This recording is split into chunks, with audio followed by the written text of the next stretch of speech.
એક તરફ હાર્દિક પટેલ અમરેલીથી લોકસભાની ચૂંટણી લડે તેવી શક્યતા વ્યક્ત કરવામાં આવી રહી છે। બીજી તરફ અમરેલીથી જ પરેશ ગજેરા પણ ચૂંટણી લડે તેવા સોશિયલ મીડિયામાં પોસ્ટર વાયરલ થયા છે। આપણી સાથે છે પરેશ ગજેરા। પરેશભાઈ, શું કહેશો? સોશિયલ મીડિયામાં પોસ્ટર વાયરલ થયા છે, હાર્દિક પટેલ પણ અમરેલીથી ચૂંટણી લડવા આવી રહ્યો છે, આ વાતને આપ કઈ રીતે જુઓ છો?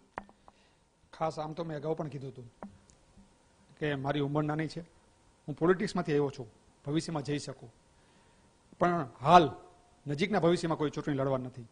ગઈકાલે આપ સોશિયલ મીડિયામાં જ્યારે પોસ્ટર વાયરલ થયું ત્યારે જ મેં સોશિયલ મીડિયામાં મને એક ભાઈનો ફોન આવ્યો હતો। મેં કીધું કે ભાઈ હું હાલ નજીકના ભવિષ્યમાં કોઈ ચૂંટણી લડવાનો નથી। અમરેલી હોય અને પેલા પોરબંદરની થોડીક વાત વહેતી થઈ હતી, એની પેલા રાજકોટની થઈ હતી। કોઈ પણ પક્ષ ક્યાંય પણથી લડવાની મને ઓફર કરે, હજી લગીને કોઈ ઓફર પણ નથી કરી, પણ કદાચ કરે તો પણ હાલ નજીકના ભવિષ્યમાં હું કોઈ પણ પ્રકારની ચૂંટણી લડવાનો નથી। એ સ્પષ્ટ આજે આપના માધ્યમથી હું સમાજને અને લોકોને કહેવા માંગુ છું। સમર્થન કરશો? કારણ કે જો હાર્દિક પટેલ લડે તો ભાજપ માટે પણ એક પડકાર ઉભો થાય, તો અમરેલીની બેઠક પર આવે તો આપ તેમને સમર્થન કરશો ભાજપને? ત્યાં હજી તો એમને કીધું છે કે હું ચૂંટણી લડીશ, ક્યાં લડશે, કેવી રીતના લડશે, કયો પોકેટ હશે, સામે કોણ ઉમેદવાર હશે, પાટીદાર વર્સિસ પાટીદાર, હું પાટીદાર સમાજનો આગેવાન છું તો હું ક્યાંય જઈ શકીશ નહીં। એટલે કઈ પરિસ્થિતિ હશે એ ત્યારે આપણને ખબર પડે। એટલે આના ઉપર આપણે ચર્ચા ત્યારે કરશું જ્યારે પોતે કોઈ પક્ષમાંથી ટિકિટ લઈને આવે, સામેના પક્ષમાંથી કોને ટિકિટ મળે છે, એ બધું એનાલિસિસ કરી પછી આપણને ખબર પડે કે ત્યારે શું કરવું એમ।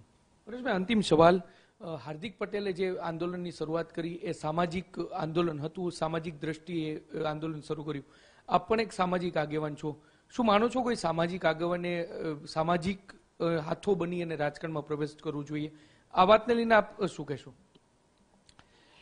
આમ જોઈએ તો અત્યારે લગીને ઘણા બધા સામાજિક આગેવાનો પોલિટિક્સમાં આવી ચૂક્યા છે અને ઘણા બધા પોલિટિકલ આગેવાનો સામાજિક કામ કરે છે। વિઠ્ઠલભાઈ રાદડિયા હોય, જયેશભાઈ રાદડિયા હોય, ઊંઝા સંસ્થામાં નારાયણ કાકા હતા જે પ્રેસિડેન્ટ હતા, એ એમએલએ હતા। એટલે આ બધું પરસ્પર છે, પોતાની વ્યક્તિગત બાબત છે કે એને કઈ રીતના પોલિટિકલમાં જઈ અને સમાજનું કામ કરવું અને પોલિટિકલની બહાર રહી અને પોલિટિકલ લોકોની હારે રાખી અને સમાજનું કામ કરવું, એની પર્સનલ મેટર છે। પણ ઘણા, ધારો કે ઘણા આગેવાનો એવા છે કે ભાઈ મારે ચૂંટણી લડવાની નથી, ઘણા આગેવાનો એમ કહે છે કે ભાઈ મોકો મળશે તો લડશું, ઘણા આગેવાનો કહે છે કે હવે ચૂંટણી બહુ લડી દે, ફક્ત સમાજનું કામ કરવું છે। એટલે દરેક લોકોમાં આ બધી વિચારધારા બદલતી રહેતી હોય અને પોતપોતાની વિચારધારા લોકો કામ કરતા હોય, એટલે સ્વાભાવિક છે કે બંને પક્ષે સામાજિક પોલિટિકલમાં જઈ શકે, પોલિટિકલ સામાજિક કામ કરી શકે।